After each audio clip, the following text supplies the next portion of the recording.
Hello listeners, welcome back to హులుస్లో story world. ఈరోజు మన ఛానల్ కోసం నేను రాసిన కథ ప్రీసఖి పార్ట్ 19 అండి. ఈ కథలోని ముందర భాగాలు చూడని వాళ్ళ కోసం కామెంట్స్లో లింక్స్ ఇచ్చానబ్బా. అలాగే ఛానల్లో అన్ని కథలకు ప్లేలిస్టులు కూడా ఉన్నాయి. కొంచెం సబ్స్క్రైబ్ చేసుకొని చూస్తూ కథ నచ్చినట్లయితే తప్పకుండా లైక్ చేసి కథ ఎలా ఉందో ఓ చిట్టి కామెంట్ రాయండి అబ్బా. మరి ఇంక మనం ఈరోజు కథలోకి వెళ్ళిపోదామా?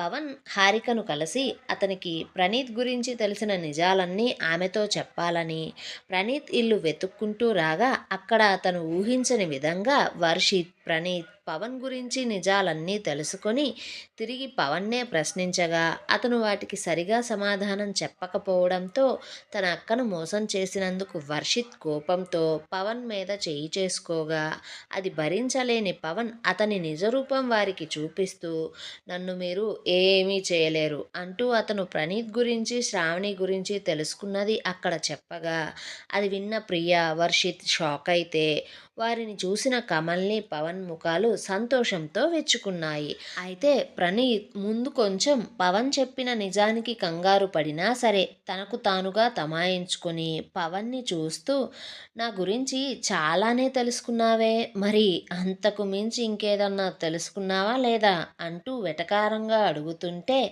కమల్ని తెలుసుకున్నాం అంటూ పవన్ని చూడగా పవన్ కూడా వెటకారంగా ఏముంది, ఆ శ్రావణి యాక్సిడెంట్లో చనిపోయింది, అది జరిగి కూడా ఓ సంవత్సరం అవుతుంది, అలాగే నీ కారణంగానే మీ అక్క కాపురానికి పోకుండా ఈ ఇంట్లోనే ఉందట, ఇది చాలా ఇంకా ఏమన్నా కావాలా అంటుంటే అదంతా విన్న ప్రియ, వర్షిత్ అయోమయంగా ఒకరి ముఖాలు ఒకరు చూసుకుంటూ ఉన్నారు. ఇంతలో ప్రణీత్ మాట్లాడుతూ సరే, ఇంత తెలుసుకున్న నువ్వు ఇక్కడికి అసలు ఎందుకు వచ్చావు? హారికతో ఇది చెప్పి తనను నా నుండి దూరం చేయాలనేనా అంటుంటే పవన్ నవ్వుతూ అవును, అందుకే వచ్చా.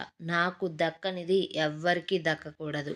అలాగే మీరు ఏది చేసినా నా గురించి ఏం చెప్పినా సరే హారిక మీ మాట అస్సలు నమ్మదు. కానీ హారిక నేను ఒక్కసారి చెప్తే అది ఏ విషయమైనా సరే నమ్ముతుంది.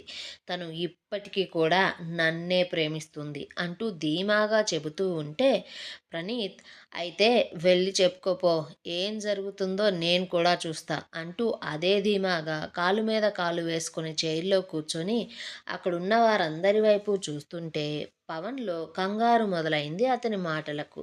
దాంతో ప్రణీత్ తన చూపును పవన్ వైపు నిలిపి నీకు తెలిసిన వాటితో పాటు ఇప్పుడు నేను చెప్పేది కూడా తనతో చెప్పు.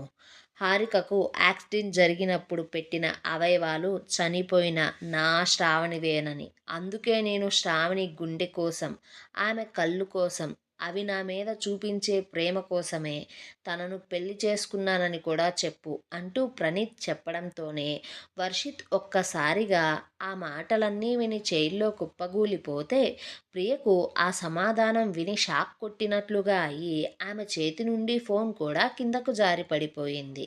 కమల్నికైతే ఇప్పుడు నవ్వాలో ఏడవాలో ఏమీ తెలియడం లేదు. పవన్కేమో తన మీద పిడుగు పడినట్లుగా అయ్యి ఒక నిమిషం పాటు ఊపిరి కూడా సరిగా ఆడలేదు. ఎందుకంటే ప్రణీత్ గురించి నిజం తెలుసుకున్న తరువాత అది హారికకు చెప్పినా సరే అది ఆమె నమ్మి అతనితో వస్తుందని, లేదా ఆ నిజం చెప్తాను అని ప్రణీత్ని బెదిరించినా సరే అతను నిజం తెలియనివ్వకుండా పవన్కి డబ్బులు ఆఫర్ చేస్తాడేమోనని అనుకున్నాడు. కానీ ఇక్కడ ఈ సీన్ అంతా రివర్స్గా జరిగిపోయి మరోసారి తనను కట్టుకున్న కలల మేడ కుప్పగూలిపోయింది. అయితే అప్పుడే పిఏ ద్వారా ప్రణీత్ గురించి శ్రావణి గురించి తెలుసుకున్న రామ్రాజ్ అదే విషయాన్ని ప్రణీత్ని నిలదీసి అడగడానికి ఇంటికి వచ్చి ప్రణీత్ కోసం వెతుకుతూ పనివారిని ప్రణీత్ గురించి అడగ్గా వారు సార్ గార్డెన్లో ఉన్నారు అంటూ చెప్పగా అతను గార్డెన్ వైపుకు రాగా ఆల్రెడీ అదే పంచాయతీ అక్కడ జరగడంతో ప్రణీత్ ఎలాంటి సమాధానం ఇస్తాడా, నిజం చెప్తాడా, అబద్ధం చెప్తాడా అంటూ వారికి దూరంగా ఉండేది జరిగేది వింటూ చూస్తూ ఉండగా ఇంతలో అతను ఆ పెళ్లి చేసుకోవడానికి కారణం కూడా చెప్పడంతో ఆల్మోస్ట్ అది విన్న రామ్రాజ్ పరిస్థితి వర్షిత్ లాగే ఉంది. అసలు నిజం చెప్పేసి వారందరినీ చూస్తున్న ప్రణీత్ స్టైల్గా పవన్ దగ్గరికి నడుచుకుంటూ వచ్చి అరే, నీ గురించి నేను ముందే తెలుసుకోవడానికి ప్రయత్నం చేయలేదు, తీరా నాకు నీ మీద అనుమానం వచ్చి నీ గురించి నిజం తెలుసుకోవడానికి ప్రయత్నిస్తూ దాన్ని నేను ఆధారాలతో సహా నిరూపిద్దాం అనుకునే లోపే నీ పెళ్ళిని పీటల మీద దాకా చేర్చుకున్నావు. అందుకే నీలాంటి వాడిని చేసుకుని తన గుండె నిండా బాధతో, కంటి నిండా కన్నీళ్లతో హారిక జీవించకూడదు అనుకున్నా. ఎందుకంటే నువ్వు తనను ఎంత మోసం చేసినా సరే బాధకు గురయ్యేది మాత్రం నా శ్రావణి, తన మనస్సే బాధపడుతుంది. అందుకే నేను తనని ఆ విధంగా పెళ్లి చేసుకున్నా. నా శ్రావణి మనసు నాకు బాగా తెలుసు. ఈరోజు కాకపోయినా ఇంకొన్ని రోజులకైనా సరే హారిక ఆలోచనలను తనలో ఉన్న శ్రావణి మనసు ఖచ్చితంగా మారుస్తుంది. ఒకవేళ తను మారకపోయినా సరే నేను హారికను మార్చుకుంటా. నాకు ఆ నమ్మకం ఉంది. ఎందుకంటే తను నా భార్య అంటుంటే పవన్ అదంతా వింటూ నువ్వు చాలా ఊహించుకుంటున్నావు. అక్కడుంది నీ శ్రావణి కాదు. తను హారిక. తన ఆలోచనలను, ఆమె మనసును నువ్వసలు అంచనా వేయలేవు. తన గురించి నీకసలేం తెలుసు? తనకు నేనంటే ప్రాణం. తనకు నా మీద ఉన్న పిచ్చి ప్రేమను మార్చడానికి నీ జీవితం కూడా సరిపోదు. అలాగే మీలో ఎవ్వరూ కూడా తన మనసును అస్సలు మార్చలేరు అంటుంటే ప్రణీత్ నవ్వుతూ, అవునా? నిజమా? అయితే ఒక్క విషయం నాకు చెప్పు. హారికకు ఆపరేషన్ అయిన దగ్గర నుండి నీతో ఒక్కసారైనా ఐ లవ్ యూ చెప్పిందా?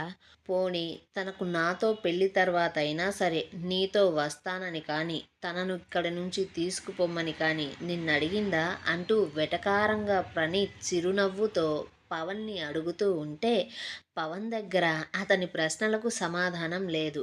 అయితే కమల్ని మాత్రం చాలా తెలివిగా, అంటే ఏంటిప్పుడు మీకు హారిక మీద ప్రేమ లేదు కదా, మీరు కూడా తనని మోసం చేసే పెళ్లి చేసుకున్నారుగా, అప్పుడు మీకు పవన్కి తేడా ఏంటి అంటుంటే వర్షిత్ ఆ మాటలు విని అతను ఏ సమాధానం చెప్తాడా అని చూస్తుంటే రామ్రాజ్ కూడా వారి ముందుకు వచ్చి, నాది అదే ప్రశ్న. నా కూతురు అంటే నీకు ఇష్టం లేదు. నీ అవసరం కోసం నువ్వు తనని పెళ్లి చేసుకున్నావు కదా, మరి తను నీ దగ్గర సంతోషంగా ఉంటుందా?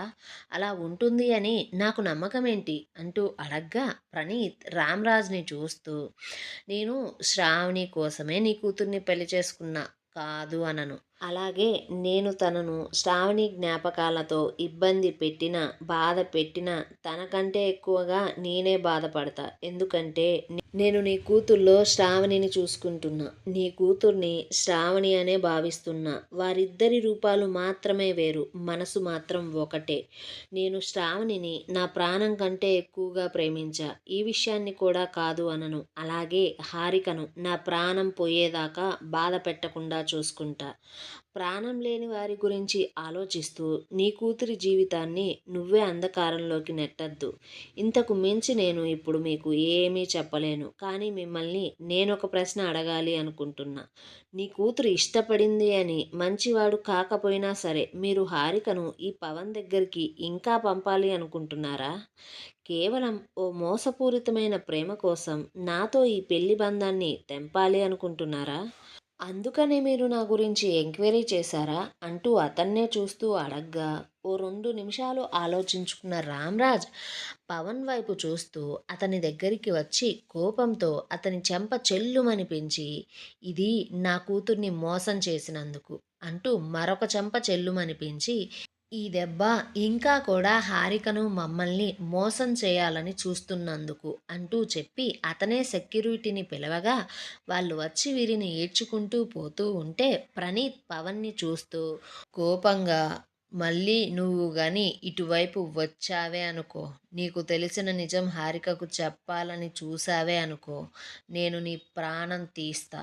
ఇదే కాంపౌండ్లో నీ శవాన్ని కప్పెట్టేస్తా అంటూ చెప్పగా పవన్ చివరికి అవమాన భారంతో అక్కడి నుంచి బయటికి వచ్చాడు.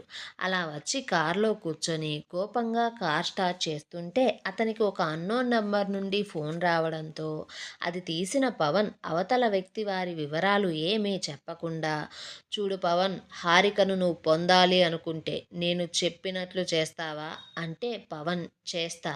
అసలు ఇంతకీ మీరెవరు మీరెవరు? నేను మీకు ఎలా తెలుసు? హారికతో మీకేంటి సంబంధం? అంటూ అడగ్గా అవతల వ్యక్తి ప్రశ్నలు, సమాధానాలు కాదు. నీకు ఖచ్చితమైన ఫలితం కావాలి అంటే నీ ముఖం మీద ఉన్న రక్తాన్ని శుభ్రం చేసుకొని, నీ పక్కనే ఉన్న అమ్మాయిని తీసుకొని నేను చెప్పిన అడ్రస్‌కి రా అంటూ చెప్పి అడ్రస్‌ని పంపించేసి ఫోన్ పెట్టేయగా, పవన్ అడ్రస్‌ని చూస్తూ విషయాన్ని కమలినితో చెప్పి కార్‌లో ఉన్న వాటర్ బాటిల్‌ని తీసుకొని కార్ దిగి ముఖం శుభ్రం చేసుకుంటూ అతన్ని ఎవరైనా ఫాలో అవుతున్నారా? ఎవరైనా గమనిస్తున్నారా? అంటూ చుట్టుపక్కలంతా తిరిగి చూడగా అతనికి అక్కడ ఎవ్వరూ కనిపించలేదు. దాంతో పవన్ తిరిగి మళ్ళీ కార్‌ని స్టార్ట్ చేస్తూ ఉంటే కమల్‌ని అతనితో వీళ్ళెవరో కానీ ప్రణీత్‌కి సంబంధించిన వాళ్ళయ్యుంటారు పవన్. అంటే వీళ్ళు కూడా ప్రణీత్‌లాగా బాగా డబ్బు, పేరు ఉన్నవాళ్ళయ్యుంటారు. పవన్ మనం ఈ విషయంలో చాలా జాగ్రత్తగా ఉండాలి. లేకపోతే మనకే డేంజర్ అవుతుంది. ఏదో అనుకుంటే ఏదో జరుగుతుంది కదా!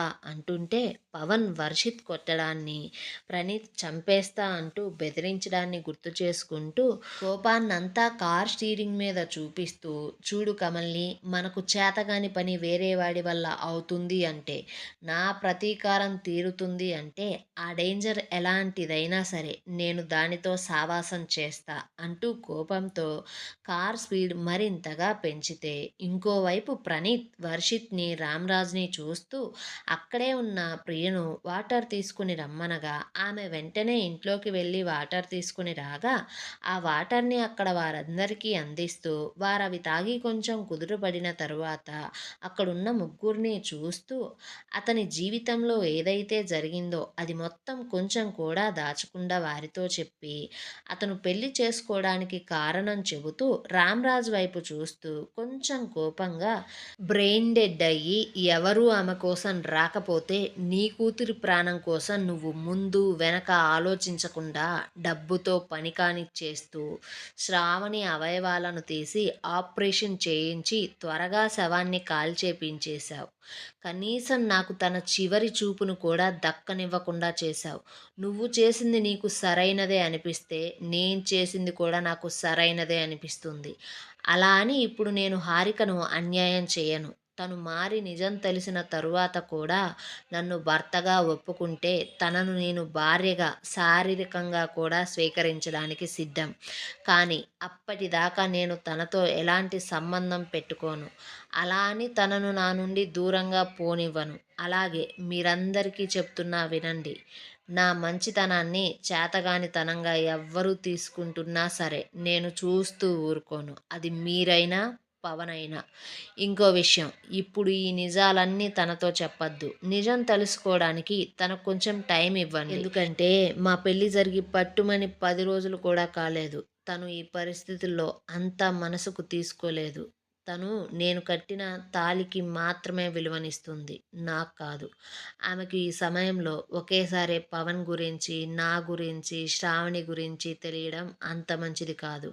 అలా అని మీరిప్పుడు బలవంతంగా తనను మార్చడానికి కూడా చూడొద్దు అంటూ చెప్పి హారిక దగ్గరికి వెళ్ళి ఆమెను చూడగా ఆమె భోజనం చేయడం అయిపోయి ఆలోచిస్తూ అటూ ఇటూ తిరుగుతూ ఉంటే తనను అలా చూస్తూ డోర్కు జారబడి నుంచున్న ప్రణీత్ ఏంటి బోర్ కొడుతుందా హారిక అని దగ్గరికి వెళ్దామా తను నీ కోసం ఏడుస్తుందంట అక్క ఫోన్ చేసింది అనడంతో హారిక కూడా మనసు బాగోలేక ప్రణీత్తో సరే అంటూ ప్రియను కూడా తీసుకుని పోదాం అంటూ చెప్పడంతో వారు ముగ్గురు కలిసి వాని ఇంటికి బయలుదేరారు.